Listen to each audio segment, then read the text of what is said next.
My dear second year student, welcome to my first video and our new YouTube channel of Northeast Junior College. Student, in this panic situation, Northeast Junior College bring an excellent opportunity for you to study at home through online education. This year is very important for your life, so don't leave your studies and keep watching our videos so that you can improve yourself. Today I will discuss with you Economics Part B, Chapter 1, which is an introductory chapter of macroeconomics. There are two branches of economics, namely microeconomics and macroeconomics. Micro means small and macro means large. In microeconomics, the letter I stands for individuals, that is, it studies the economic behavior of individual. And in macroeconomics, the letter A stands for aggregates, that is, it studies the economy as a whole.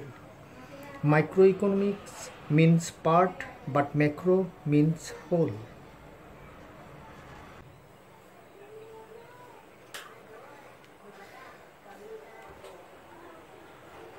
So macroeconomics এর আমরা ডেফিনিশনটা দেখব। Macroeconomics is the study of economy as a whole and its aggregates and averages of the entire economy. For example, national income, aggregate demand, aggregate supply, etc. আমরা এই ডেফিনিশনটা আমরা clear হবে আমরা যদি macro এবং মাইক্রোর দুটোর ডিফারেন্স দেখি।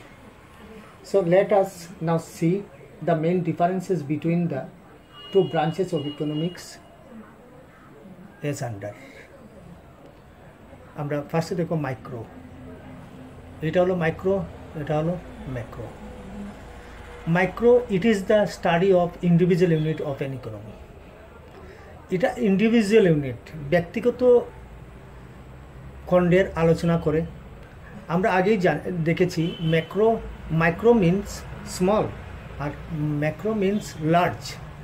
আমরা যদি কম্পেয়ার করি যদি ইন্ডিয়ান ইকোনমির সাথে আসাম ইকোনমি, তো ইন্ডিয়ান ইকোনমি হবে ম্যাক্রো ইকোনমিক্স এবং আসাম ইকোনমি হবে মাইক্রো ইকোনমি। আমরা যদি ওয়ার্ল্ডের সঙ্গে ইন্ডিয়ার কম্পেয়ার করি তাহলে ওয়ার্ল্ড ইকোনমি হবে ম্যাক্রো, আসাম হবে মাইক্রো, ইন্ডিয়া হবে মাইক্রো। আমরা একটা বডির সঙ্গে যদি কম্পেয়ার করি, আমাদের অনেকটা অঙ্গ নিয়ে আমাদের শরীরটা গঠিত। তো শরীর মানে অনেকটা অঙ্গ, মানে বডি হলো ম্যাক্রো এবং একটা অঙ্গ যেমন হাত হলো মাইক্রো। তাহলে আমরা ক্লিয়ারলি বুঝতে পারলাম micro, it is the study of individual unit of an economy, যেমন পার্টিকুলার ফার্ম, পার্টিকুলার ইন্ডাস্ট্রি, হ্যাঁ, এইগুলা নিয়ে আলোচনা করে micro. It is the study of the economy as a whole. কিন্তু ম্যাক্রো ইকোনমিক্সে শুধু ইন্ডিভিজুয়াল ইউনিট বা ইন্ডিভিজুয়াল ইন্ডাস্ট্রি এটা নিয়ে আলোচনা করে, সমস্ত দেশের ইকোনমি নিয়ে আলোচনা করে। Second point, micro. Its main tools are demand and supply of particular commodities or services. Microeconomics এর মেইন টুল হলো demand and supply of particular commodities or services. কোনো কমোডিটি, যে কোনো কমোডিটির ডিমান্ড এবং সাপ্লাই হলো মাইক্রোইকোনমিক্সের মেইন টুলস। পার্টিকুলার কমোডিটিজের ডিমান্ড কতটুকু বা supply কতটুকু আছে, এই দুইটা মিলে প্রাইস ডিটারমিনেশন হয়। সেটা আমরা মাইক্রো ইকোনমিক্সে ডিমান্ড অ্যান্ড সাপ্লাই যখন পড়ব তখন ভালোভাবে বুঝবো। মোটামুটি এটাই আমরা জেনে রাখি যে demand and supply particular commodities or services আমরা মাইক্রো ইকোনমিক্সের অন্তর্ভুক্ত। কিন্তু যদি সব পার্টিকুলার কমোডিটির ডিমান্ড যদি যদি আমরা সমস্ত দেশের সব ডিমান্ড অ্যাড করি তাহলে আমরা কি পাবো? Aggregate demand. তো সমস্ত যখন অ্যাড করব এগ্রিগেট ডিমান্ড হবে, তখন সেই এগ্রিগেট ডিমান্ডটা হয়ে যাবে ম্যাক্রো। এবং পার্টিকুলার কমোডিটির সাপ্লাই পার্টিকুলার যদি থাকে তখন সেটা হবে মাইক্রো। কিন্তু সমস্ত সাপ্লাই যদি আমরা অ্যাড করে দিই তাহলে সেটা হয়ে যাবে এগ্রিগেট সাপ্লাই, এবং সেটা ম্যাক্রো কনসেপ্ট হয়ে যাবে। সো এই আমরা ক্লিয়ার হয়ে যায়। its main tools are demand and supply of particular commodities or services। কিন্তু আমরা ম্যাক্রোতে দেখছি its main tools are aggregate demand। এখানে আছে ডিমান্ড পার্টিকুলার কমোডিটিস, কিন্তু সব ডিমান্ড অ্যাড করেছে এগ্রিগেট ডিমান্ড, এবং সব সাপ্লাই অ্যাড করেছে এগ্রিগেট সাপ্লাই। কান্ট্রির সাপ্লাই, টোটাল সাপ্লাই হলো aggregate supply of the whole economy, সমস্ত ইকোনমির। Third point, it is concern with the partial analysis of the economy. যেহেতু মাইক্রো ইকোনমিক্স আমরা জানি পার্ট নিয়ে আলোচনা করে, একটা অংশ নিয়ে আলোচনা করে, সমস্ত নিয়ে আলোচনা করে না। তো পার্ট থেকে কি হয়েছে? পার্শিয়াল, মানে আংশিক, ইকোনমির আংশিক আলোচনা করে মাইক্রোতে। বাট ম্যাক্রোতে আমরা দেখি ইট is concern with the general analysis of the economy. সেটা ম্যাক্রোতে পার্ট না, সমস্ত ইকোনমি নিয়ে আলোচনা করে, সেটা general analysis of the economy, সমস্ত ইকোনমি নিয়ে আলোচনা করে। আমরা এক্সাম্পল দেখি মাইক্রো কোনটা এবং ম্যাক্রো কোনটা। Example, individual income micro. সব ইন্ডিভিজুয়াল ইনকাম যদি আমরা অ্যাড করে দিই সেটা হয়ে যাবে ন্যাশনাল ইনকাম, সেটা হয়ে যাবে ম্যাক্রো। ইন্ডিভিজুয়াল সেভিং, সব এটা হলো ব্যক্তিগত সেভিং, মাইক্রো কনসেপ্ট, ব্যক্তিগত। কিন্তু সব যদি আমরা সেভিং অ্যাড করে দিই দেশের, তাহলে আমরা কি পাবো? ন্যাশনাল সেভিং, মানে জাতীয়, মানে ন্যাশনাল হলো জাতীয়, সমস্ত দেশের saving. Price determination of A commodity, একটা প্রাইস ডিটারমিনেশন কীভাবে হয়? ডিমান্ড এবং সাপ্লাই ডিটারমিনেশন করে প্রাইস। তো আমরা এখানে একটা কমোডিটির বলছে প্রাইস ডিটারমিনেশন, কিন্তু এটা হবে জেনারেল প্রাইস লেভেল, সমস্ত দেশের প্রাইস লেভেল। তারপর আমরা আগেই বলেছি এগ্রিগেট ডিমান্ড, এগ্রিগেট সাপ্লাই, এবং ন্যাশনাল ইনকাম এবং ম্যাক্রো ইকোনমিক্সে সমস্ত দেশের পভার্টি দেখে, আনএমপ্লয়মেন্ট দেখে, মানে ম্যাক্রো মানে সমস্ত কান্ট্রিতে কী হচ্ছে সব কিছু দেখছে, কিন্তু মাইক্রো সমস্ত কান্ট্রিতে না, একটা পার্ট নিয়ে আলোচনা করে। তো আমরা সুতরাং বুঝেই নিয়েছি ম্যাক্রো এবং মাইক্রো কী। এখন আমরা এই দুটো সেকশন ইকোনমিককে, দুটো পার্ট মাইক্রো এবং ম্যাক্রো, এই দুটো নিয়ে আমাদের এই ফাইনাল ইয়ারের সিলেবাস হয়েছে। পার্ট এ হচ্ছে মাইক্রো ইকোনমিক্সের বিভিন্ন কনসেপ্ট আছে, সেগুলো আমরা পার্ট এতে শিখব, এবং পার্ট বিতে ম্যাক্রো ইকোনমিকের বিভিন্ন পার্ট নিয়ে আমরা পড়ব, যেমন আনএমপ্লয়মেন্ট, পভার্টি, ওইগুলো চ্যাপ্টার আছে, ওইগুলো দেখব। ঠিক আছে, এখন আমাদের একটা টপিকস আছে, great depression and emergence of macro economics. So great depression কি এবং ইমার্জেন্স অফ ম্যাক্রো ইকোনমিক্সটা কীভাবে আসলো? দেয়ার আর two main schools of economics thought: classical school and Keynesian school. According to classical economists like J.S. Mill, Jebise, Malthus, an economy always at the level of full employment due to free play of market forces. Market forces mean demand and supply. In a free economy, এটা হলো classical view. Classical economist কারা ছিলেন? জে.এস. মিল, জেবিসে, মালথাস, তাদেরকে classical economist বলা হতো, এবং তাদের ভিউটা বা তাদের মতবাদটা 1930 আপ টু ফার্স্ট পার্ট 1930 পর্যন্ত চলছিল সমস্ত পৃথিবী, বা সমস্ত ইকোনমি ফলো করতো ক্লাসিক্যাল ভিউ। তো তাদের মতটা ছিল এই মত: economy always at the level of full employment due to free play of market forces in a free economy. Free economy in a free economy, free economy বলতে আমরা বুঝি যে সেই এমন ইকোনমি যেখানে গভর্নমেন্ট কোনো ইকোনমিক অ্যাফেয়ার্স বা অর্থনৈতিক বিষয়ে গভর্নমেন্টে কোনো ইন্টারফেয়ার করবে না। গভর্নমেন্টের একমাত্র কাজ হলো ল অ্যান্ড অর্ডার সিচুয়েশনটা মেনটেন করা, এবং ইকোনমিক কোনো হস্তক্ষেপ ব্যাপারে যেন গভর্নমেন্ট হস্তক্ষেপ না করে, সেটা হলো ফ্রি ইকোনমি। তো ইকোনমি আর বলেছে, ক্লাসিক ইকোনমি আরও বলেছে যে economy always at level of full employment. Economy সবসময় ফুল এমপ্লয়মেন্ট। ফুল এমপ্লয়মেন্ট মানে এমপ্লয়মেন্ট, যেমন আমাদের এমপ্লয়মেন্ট, মানুষরা যখন কোনো কাজ পায় সেটা হলো এমপ্লয়মেন্ট। তো মানুষ ছাড়াও রিসোর্স আছে, যেমন ল্যান্ড আছে, ল্যান্ডকেও আমরা ফুললি এমপ্লয়েড করব। তো ওইগুলো সব ইকোনমি, পুরো ইকোনমিটা ফুল এমপ্লয়মেন্ট, সব কিছু ফুল এমপ্লয়মেন্ট। কি ডিউ টু কিসের জন্য হয়েছে? Free play of market forces.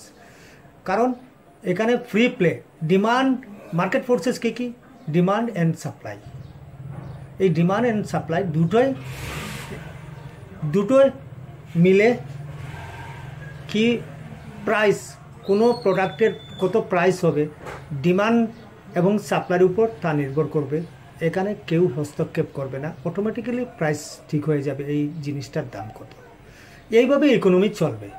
কোনো সময় যদি আনএমপ্লয়মেন্ট সিচুয়েশনটা হয় তাহলে সেটা সাময়িক ব্যাপার, খুব কম সময়ের মধ্যে সেটা আবার ফুল এমপ্লয়মেন্ট হয়ে যাবে। কোনো সময় যদি ওভার প্রোডাকশন, কোনো প্রডিউসিং ইউনিটে যদি ওভার প্রোডাকশন করে নেয়, সেটাও হবে কম সময়ের জন্য। কারণ ওভার প্রোডাকশনটা অটোমেটিক্যালি সব এক্সেস যত প্রোডাক্ট আছে মানুষ কিনে নেবে, কনজিউম করে নেবে।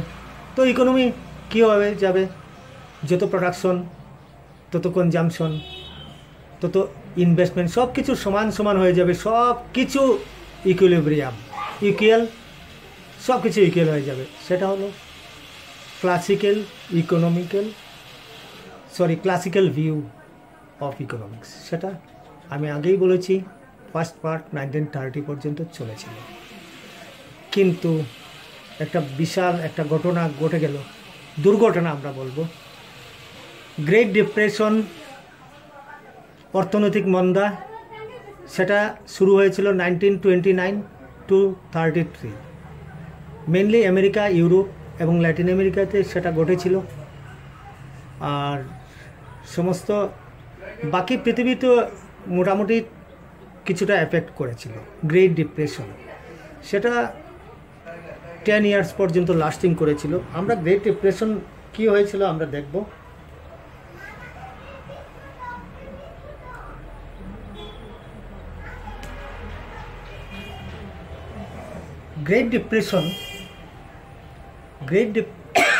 আমি এখানে গ্রেট ডিপ্রেশনে কি হয়েছিল, ডিমান্ড, হঠাৎ দেখা যায় যে ডিমান্ড ফল করে। তো মানুষ কোনো জিনিসের জন্য যদি ডিমান্ড কমিয়ে দেয়, তাহলে প্রোডাকশন, ওই জিনিসটার প্রোডাকশনও, ফ্যাক্টরি প্রোডাকশন কমিয়ে নেবে, প্রোডাকশনও ফল করবে। যেই প্রোডাকশন ফল করবে, প্রোডাকশনে অনেক মানুষ এমপ্লয়মেন্ট ছিল, তো ওদের চাকরিও চলে যাবে, যেহেতু আর প্রোডাকশন করতে লাগছে না। সো আনএমপ্লয়মেন্ট কী হবে, ইনক্রিজ করবে। প্রোডাকশন কম মানে মানুষের কনজামশনও কী হয়ে যাবে, কমে যাবে। তো সব মিলে ইকোনমিটা কী হয়ে গেছে, ডিমান্ড কম, ডিমান্ড নাই কোনো জিনিসের, প্রোডাকশন হচ্ছে না, প্রোডাকশন কম, কারণ ডিমান্ড নাই, ফ্যাক্টরি আর প্রোডাকশন করছে না। মানুষ, যে ফ্যাক্টরিতে মানুষ ছিল, ফ্যাক্টরির মালিক সব মানুষগুলোকে ছাঁটাই করে নিল যারা এমপ্লয়ি ছিল, সুতরাং নতুন নতুন আনএমপ্লয়মেন্ট শুরু হলো এবং এগুলো সব নিয়ে কনজামশনও, মানুষ আর কনজামশনও করতে পারছে না কারণ মানুষের হাতে টাকা নেই। তো এই যে অবস্থা, এইটাকে বলে গ্রেট ডিপ্রেশন। সেটা 10 ইয়ার্স পর্যন্ত লাস্টিং করেছিল।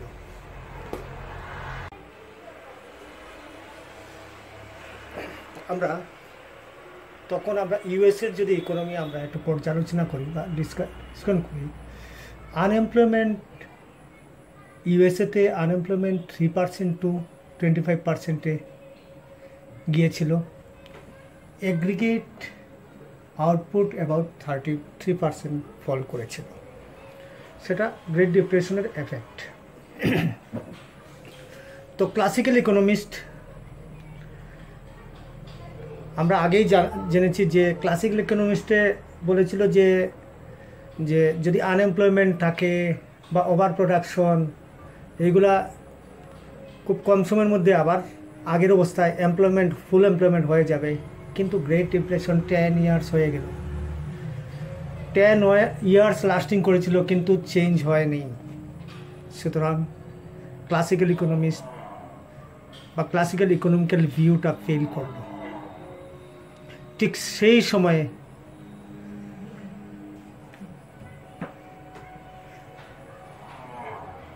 the well-known British economist J.M. Keynes propounded his own theory and wrote his famous book General Theory of Employment, Interest and Money, published in 1938, which brought about a revolution in economic thought called the Keynesian Revolution. Keynes criticized the classical economy assumption of full employment and developing a new theory known as macroeconomics. The main cause of depression was the lack of purchasing power at the hands of the people, which reduced the aggregate demand. The subject of macroeconomics was born in this way.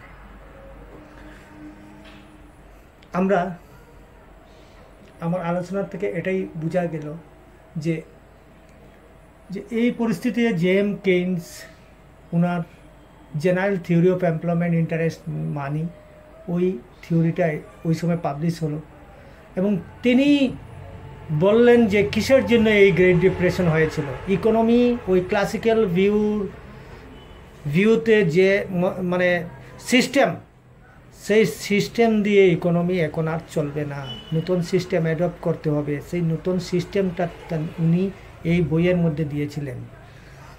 ওইটাই macro economics, ওইখান থেকেই macro ইকোনমিক্সের উদ্ভব হয়েছিল। তো উনি বলেছেন the main cause of depression was that lack of purchasing power at the hands of the people which reduce the aggregate demand. মানে মানুষের পারচেসিং পাওয়ারটা কমে গিয়েছে। উনি বললেন যে গ্রেট ডিপ্রেশনের হলো মানুষের পারচেসিং পাওয়ারটা কমে গেছে।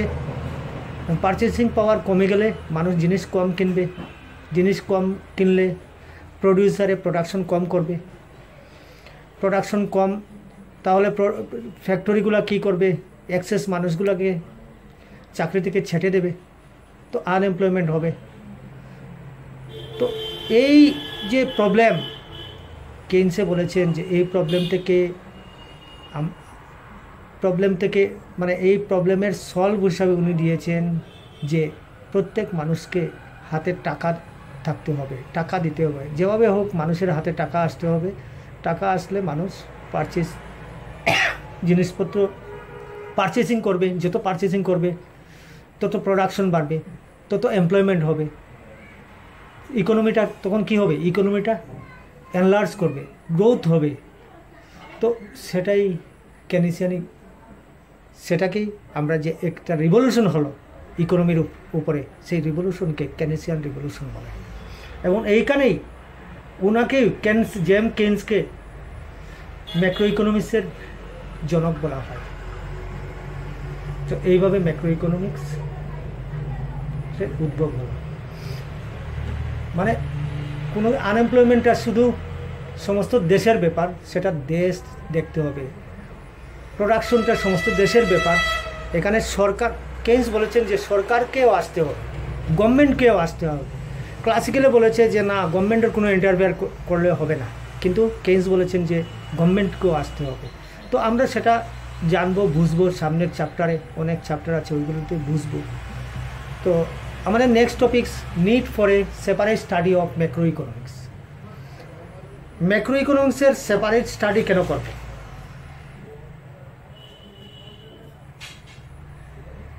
ম্যাক্রো ইকোনমিক্সের সেপারেট স্টাডি কেন করবে? সেপারেট স্টাডি কেন হবে? A separate study of macroeconomics needed because of the following reasons. First, what is true at the micro level may not be true at the, maybe not true at the macro level.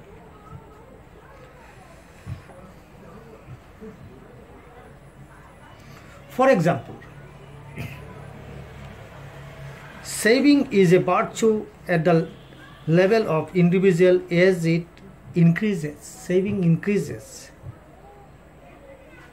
future prosperity of the individual, but it is social vice, because if all the household of the economic start saving, level of aggregate demand may fall, and there will be accumulation of unsold stock. Therefore, it will discourage investment, leading to further fall in output, employment and income. মানে আমি যা বললাম সেটার অর্থ হলো, what is true at the micro level may not be true at the macro level. Micro লেভেলে যেটা true সেটা ম্যাক্রো লেভেলে সেটা ট্রু নাও হতে পারে। যেমন কোনো মানুষে যদি সেভিং করে, আমরা খুব উৎসাহ, আমরা সবাইকে বলি এই মানুষটা সেভিং করছে,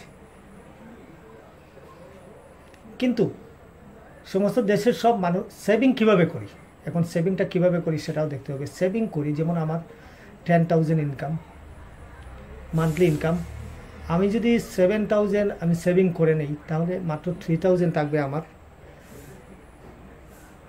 কাছে। সেই 3,000 দিয়ে আমি বিভিন্ন জিনিসপত্র কিনবো, পারচেসিং কর। কিন্তু আমি যদি সেভিং যদি না করি, পুরো 10,000 আমি কনজামশন করব। তো সমস্ত দেশের মানুষ যদি সেভিং করে নেয় এইভাবে, তাহলে কনজামশন কমে যাবে। কনজামশন মানুষ হাতে টাকা থাকবে না, সব সেভিং করে নিয়েছে। কনজামশন যদি সবাই করে নেয়, তো এগ্রিগেট ডিমান্ড মানে ডিমান্ড কী করবে? ফল করবে। এগ্রিগেট ডিমান্ড ফল করলে কি হবে? মানুষের ডিমান্ড ফল করলে প্রোডাকশন কি হবে? প্রোডাকশন তো বাড়বে না, কমে যাবে। প্রোডাকশন যেই কমে যাবে, তাহলে এক্সট্রা জিনিস বানাতে লাগছে না, কম মানুষ দিয়ে হচ্ছে প্রোডাকশন। তো যে ফ্যাক্টরি যে মানুষগুলো প্রোডাকশন ইউনিটে ছিল, ওদেরকে ছাঁটাই করে নেবে, আনএমপ্লয়মেন্ট ইনক্রিজ করবে, এবং ইকোনমিটা আউটপুটটা কমে যাবে। ইনভেস্টমেন্ট, যেহেতু জিনিস প্রোডাকশন করতে লাগছে না, ইনভেস্টমেন্ট কমে যাবে। তো ইকোনমিটা কি হলো? যদি আমরা সবাই সেভিং করে নেই, তাহলে ইকোনমিটা আউটপুট মানে গ্রোথ কি হয়ে যাবে? একদম কম হয়ে যাবে, গ্রোথ লেভেল কমে যাবে। সুতরাং ইকোনমির জন্য ভেরি ইম্পর্ট্যান্ট। যেমন আমাদের এখন যে একটা সিচুয়েশন, করোনা ভাইরাসে যে একটা ইকোনমির উপর গ্রেট ডিপ্রেশনের চেয়েও বোধহয় খারাপ অবস্থা আমাদের। তো এখন যদি আমরা সবাই যদি টাকা খরচ না করি, জিনিসপত্র যদি কনজামশনও যদি আমরা কম করে নিই, আমরা যদি কমিয়ে দিই কনজামশন, তাহলে প্রোডাকশনও সেম। প্রোডাকশন কনজামশন কমিয়ে দেব, ডিমান্ড কমে যাবে, প্রোডাকশন কমে যাবে, আনএমপ্লয়মেন্ট, আউটপুট, ইনভেস্টমেন্ট সব কিছু কমে যাবে, দেশটা একদম গ্রোথও হবে না। সুতরাং আমাদের পারচেসিং পাওয়ার বাড়াতে হবে, কনজামশন করতে হবে, আগের মতো করতে হবে, তাহলে ইকোনমি আবার জায়গায় চলে যাবে। তো সেটার জন্য কি এগ্রিগেট ডিমান্ড, এগুলো সব ম্যাক্রো কনসেপ্ট। সেই জন্য এইগুলা জিনিস না হলে, ম্যাক্রো না ছাড়া চলবে না ইকোনমি। সুতরাং নিড ম্যাক্রো ইকোনমিক্সের খুবই দরকার। স্টাডি ইকোনমিক্স মানে অর্থনীতি বা কোনো বড় ধরনের যে ডিপ্রেশন যদি হয় তাহলে ম্যাক্রো ইকোনমিক অ্যানালাইসিস করতে হবে ওইগুলোর। Inflation, second point, there are certain big issues like problem of growth and development, inflation, problem of inflation, development, unemployment, etc., which needs to be addressed properly. Such issues cannot be handled at the micro level. This can be solved at the level of the economy as a whole. আমরা আগেই বলেছি যে inflation সেটা সমস্ত দেশের ব্যাপার, development দেশের ব্যাপার, গ্রোথ, আনএমপ্লয়মেন্ট সমস্ত দেশ নিয়ে সেটা চিন্তা করতে হবে, মানে ম্যাক্রো লেভেল চিন্তা করতে হবে। শুধু এইগুলা সলভ মাইক্রো লেভেলে কোনোদিনও হবে না। This can be solve at the level of the economy as a whole, মানে ম্যাক্রো লেভেলে এইগুলা সলভ করতে হবে। সেই জন্য ম্যাক্রো ইকোনমিক্স একটা সেপারেট সাবজেক্টের দরকার। এই দুটার প্রয়োজন, দুটার জন্যই নিড ম্যাক্রো ইকোনমিক্স একটা সেপারেট সাবজেক্টের হিসাবে আত্মপ্রকাশ করেছে। এখন আমরা ম্যাক্রো ইকোনমিক্স যদি আমরা দেখি, from the macro point of view, economy is often divided into 4 sectors. Macro view দেখলে আমরা ইকোনমিকে 4টা সেক্টরে ভাগ করে নেব। Household sector, producing sector, government sector, the external sector, export import. Household sector মানে হাউস হোল্ড সেক্টর হলো including consumption of goods and services. Household আর also the owner of the factor of production. Household সেক্টরে যারা আছে তারা consumer, production of good and service, সব goods এবং সার্ভিসেসের কনজিউমার। তারপর হাউসহোল্ড যারা আছে সেক্টর থেকে এই যে factor of production, land, labour, capital, organisation সব এই হাউসহোল্ড সেক্টর থেকেই আসে। তারপর producing sector include those engaged in production activity. This sector included at producing units or firms in the economy for the production of goods and services. The firm hire the factor of production from land, such as land, labor, capital, etc., from the household sector. Producing sector মানে production করছে কি household সেক্টরে কনজামশনের জন্য ওরা producing করছে, এবং ওরা land, labour, হ্যাঁ এইগুলো হায়ার করছে হাউসহোল্ড সেক্টর থেকে। তারপর ম্যাক্রো লেভেলের 3 নম্বর হলো government sector. The government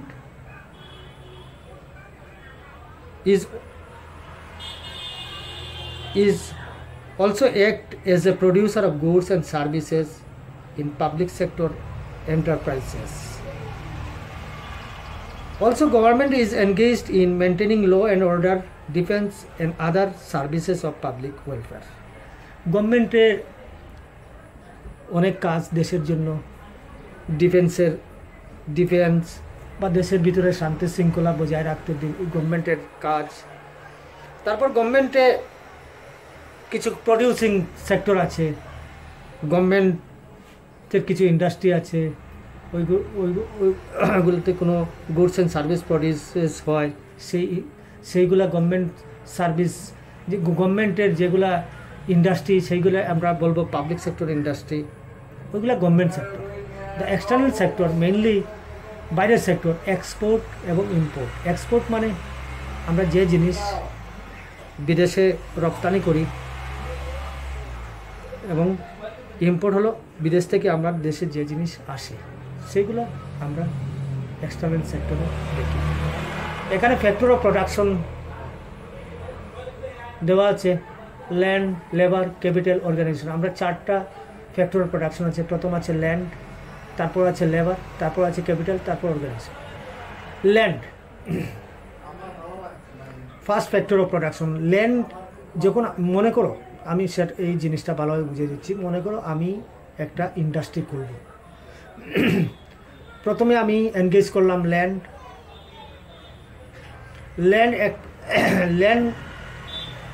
ল্যান্ডকে engage করে, তো ল্যান্ডকে আমার কি দিতে হবে? ল্যান্ডের প্রাইসকে বলে রেন্ট।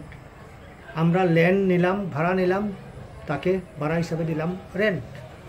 তারপর আমরা লেবার নিলাম, ইন্ডাস্ট্রিয়াল কাজ করতে লেবার লাগে, লেবার নিলাম। লেবারকে কী দিতে হবে? Price of labour is called wage. লেবারকে কী দিলাম? ওয়েজ। তারপর আমরা ক্যাপিটাল মানে মেশিনারি আমরা আনলাম, অন্য কোনো ব্যাংকের থ্রুতে আমরা কোনো মেশিন আনলাম, তো তার জন্য আমরা কী দিতে হবে? ক্যাপিটালের price of capital is call interest. ব্যাংকে আমরা ইন্টারেস্ট দেবো। ক্যাপিটাল কিসের জন্য? Due to price of capital. তারপর অর্গানাইজেশন। আমি ল্যান্ডকে রেন্ট দিলাম, লেবারকে ওয়েজ দিলাম, ক্যাপিটালকে ইন্টারেস্ট দিলাম। তারপর আমি যে প্রোডাক্ট, আনসার্টেনিটি এবং রিস্ক থাকবে। আনসার্টেনিটি বা রিস্ক, যেমন যে প্রোডাক্টটা আমি লঞ্চ করব মার্কেটে, সেই প্রোডাক্টটা মানুষ গ্রহণ করতে পারে, নাও করতে পারে, সেল হতে পারে, নাও হতে পারে, বা কোনো দুর্ঘটনা ঘটে গেল, আর্থকুয়েক বা এখন যে করোনা, এরকম কোনো মহামারী শুরু হলো, তো ওইগুলোর রিস্ক এবং আনসার্টেনিটি বিয়ার করে অর্গানাইজেশন। যে কোনো কেউ হতে পারে। তো অর্গানাইজেশনে এইগুলোর রিস্ক বিয়ার করতে হয়। সঙ্গে সে ল্যান্ড, লেবার, ক্যাপিটালকে টাকা দিচ্ছে, যার যে যত শেয়ার দিয়ে সে আনসার্টেনিটি এবং রিস্ক বিয়ার করছে। তার জন্য সে রিওয়ার্ড হিসাবে, পুরস্কার হিসাবে পায় প্রফিট। অর্গানাইজেশন, আমরা যে কোনো ইন্ডাস্ট্রির মালিক, যেমন টাটা, বিরলা, সবই একটা অর্গানাইজেশন। সুতরাং আমার স্টুডেন্ট, এখানে আমার আজকের ফার্স্ট ইউনিটটা শেষ হয়ে গেল। আমি আশা করব চ্যাপ্টারটা তোমাদের কেমন লাগলো। এই নতুন নিউ ওয়ে অফ টিচিং আমরা দিচ্ছি অনেক কষ্ট করে। তোমরা পুরো ভিডিওটা দেখবে এবং কমেন্ট সেকশনে গিয়ে মতামত করবে। আমরা যখন দেখব যে তোমরা কোনো কিছু রিয়াকশন করছো, খুব খুশি হব এবং আরও ভালো করার চেষ্টা করব। Thank you.